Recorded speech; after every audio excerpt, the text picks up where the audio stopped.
This video is a continuation of the last video, and I will show you additional functions on the live screen. Tap the down arrow button to see more functions. You can store recordings by inserting a separately purchased micro SD card into the doorbell device. There are also cloud services that allow you to store recordings without an SD card. When you tap the cloud storage subscription pop-up window, you will be taken to the value-added services page. Alternatively, you can access value-added services by tapping My Page at the bottom right of the home screen. You can select the video storage period and service maintenance period, and new users can use the first month free after registration.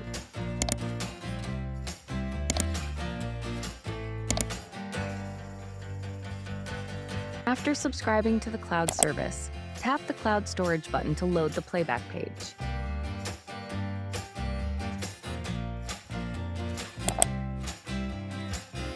The yellow color of the card slot page represents body sensor, doorbell ringing, and tamper data, while the red color represents shape detection and face detection data.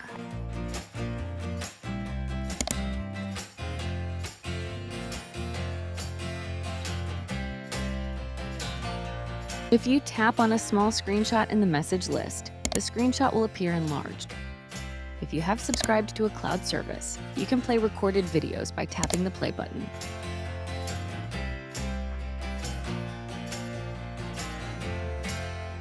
You can switch to that date by tapping the calendar button in the upper right corner of the message list, and delete part or all of the list by tapping the three dots button.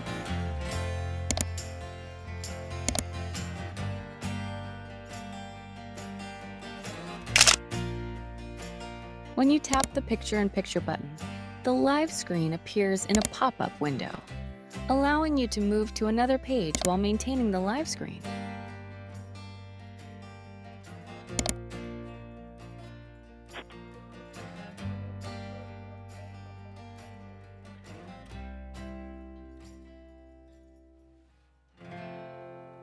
Thank you for watching. If this video helped you, please press the like and subscribe buttons.